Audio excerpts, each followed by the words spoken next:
আজই ডাউনলোড করুন আর এনজয় করুন আপনার পছন্দের শো। 1.5 লাখ টাকা এখন অবধি আপনাকে দেয়া হয়ে গেছে, তাহলে সোমের থেকে বাড়ির দলিলটা কেন নিয়েছিলেন?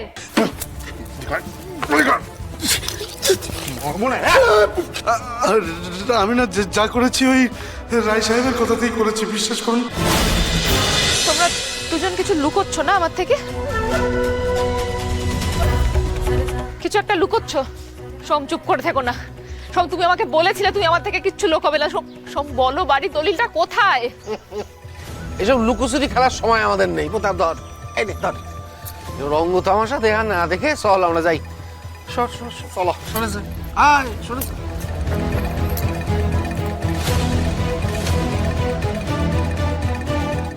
সোম, তুমি আমায় বলেছিলে আমার থেকে কিচ্ছু লুকোবে না, কিচ্ছু আড়াল করবে না। বলো না সোম, বাড়ির দলিলটা কোথায় আছে? পার্বতী, আসলে দলিলটা বন্ধকে দেওয়া আছে। বাড়ির দলিল বন্ধক দেওয়া আছে মানে? কোথায়, কিসের জন্য বাড়ির দলিল বন্ধক দিয়েছো? কার কাছে বন্ধক দিয়েছো? সোম, তোমাকে আমার মাথা দিব্যি। সোম, আমার থেকে কিচ্ছু লুকিও না। বলো বাড়ির দলিল কোথায় রয়েছে? সোম বলো, তোমাকে আমার মাথা দিব্যি।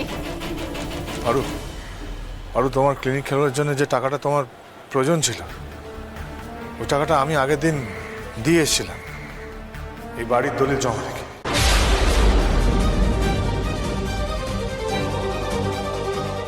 আর তোমাকে জানাতে বারণ করেছিলাম যাতে তুমি ওই টাকাটা নিতে অস্বীকার না করো, সেই জন্য। পেপারস রেডি করেননি না, মানে? কারণ আপনাকে টাকাটা আমি দিচ্ছি না। আর আপনি? চলে এলাম, টাকাটা দিতে চলে এলাম। এত কিছু আড়াল করেছিলে আমার থেকে? বিশ্বাস করে পারো, এছাড়া আমার তো কোনো উপায় ছিল না। শিবু কাকা, শিবু কাকা, তুমিও সবটা জানতে, তাই না? বলো, তুমি জানতে অথচ ওকে আটকাওনি, ওকে বাধা দাওনি? না, আমি বলেছিলাম, কিন্তু আমি এই বাড়িটা ছাড়া তোর জন্য আর কিছুই রেখে যেতে পারিনি। আর যে ছেলে নিজেকে উজাড় করে ভালোবাসে, তার কাছে বাড়ি জমি সব তুচ্ছ হয়ে যায়, সব তুচ্ছ হয়ে যায়।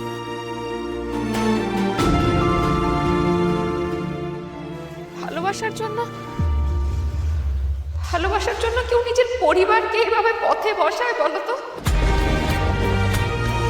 কোন অধিকারে?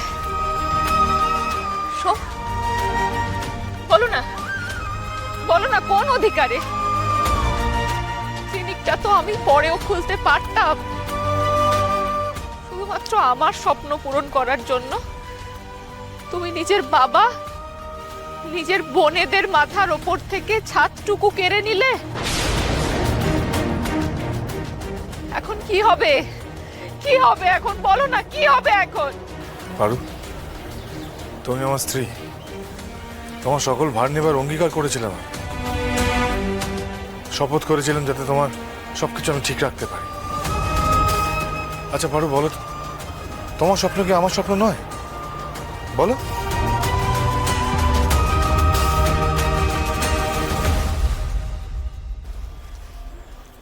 তোমার সামনে আমি দিন দিন খুব খুব তুচ্ছ হয়ে যাচ্ছি সোম। তোমার সামনে আমি খুব ছোট হয়ে যাচ্ছি দিন দিন।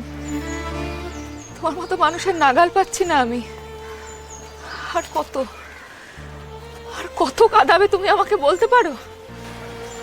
কেঁদো না পারু,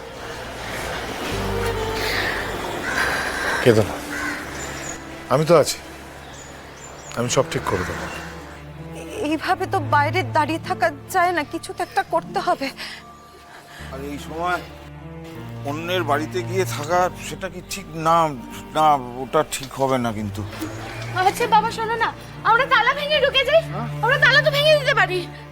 না রেশমি, তাতে কিছু লাভ হবে না।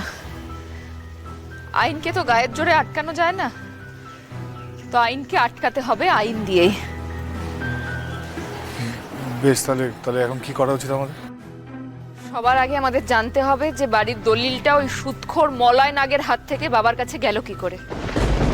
আচ্ছা সোম, তোমায় যে আমি বলেছিলাম যে প্রতি মাসে ক্লিনিক থেকে যেটুকু টাকা আসবে সেটা ওই সুদের টাকার জন্য সরিয়ে রাখতে, তুমি রেখেছিলে? হ্যাঁ, আমি আমি আমি সরিয়ে রেখেছি। তুমি যেমন বলেছিলে ঠিক তেমন করি প্রত্যেক মাসে।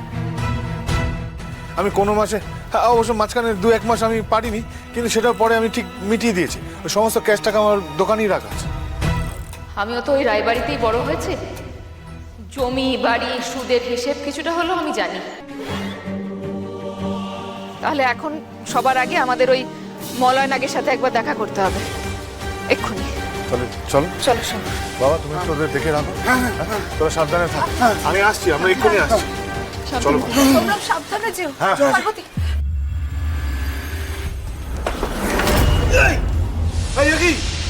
কি ব্যাপার? কি ব্যাপার? কি জন্য এখানে এসেছিস জানো না? না হ্যাঁ, সুৎখোর জানো না তুমি? জানো না? আরে না বলছি তো। কি হচ্ছে নাকি? হ্যাঁ, কে কোথায় আছিস? এই, না, একদম চুপ, একদম চুপ। একদম চুপ। বেশি কথা বললে না, এটা চালাতে আমার হাত কাঁপবে না। আচ্ছা ঠিক আছে। আবার কথা কি পাই কি? বললাম না চুপ করতে। আচ্ছা একদম চুপ। হ্যাঁ চুপ। যেটা জিজ্ঞেস করছি ভালোই ভালোই উত্তর দাও মলয় নাগ। আগের দিন যখন আমি টাকা চাইতে আসলাম তখন মানা করে দিয়েছিলে, পরের দিন হঠাৎ করে বউয়ের কথায় গিয়ে টাকা দিয়ে আসলে, তাই না? মাইরি বলছি, বিশ্বাস করো না, আপনাদের না কোথাও একটা ভুল হচ্ছে। কোথাও ভুল হচ্ছে না, সবটা জেনে গেছি আমি। সবটা জেনে গেছি। আচ্ছা আগের দিন সোমের থেকে বাড়ির দলিলটা হাতিয়ে নিয়েছিলে, কি তাই তো? উনি তো পালন করেছিলেন আপনাকে বলতে। হ্যাঁ বলেছিলাম, কিন্তু তার সাথে এটা বলেছিলাম নাকি যে আমাদের বাড়ির দলিলটা পার্থসারথী রায়কে গিয়ে দিয়ে আসবেন? না মানে ভালোই ভালোই উত্তর দিয়ে দাও মলয় নাগ। প্রাণে বাঁচতে চাইলে আমার কথার উত্তর দাও। আচ্ছা সোমের বাড়ির দলিলটা আমার বাবার কাছে গেল কি করে? আপনি না এই ছুটিটা সরান, আমি সব বলছি।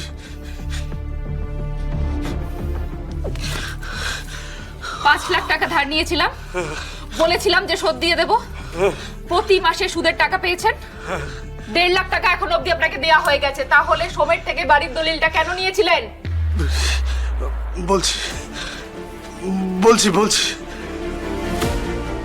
মলয়, দলিল খান আমারে দিয়ে যাও। এ ভালো মুখে বলবে না। হ্যাঁ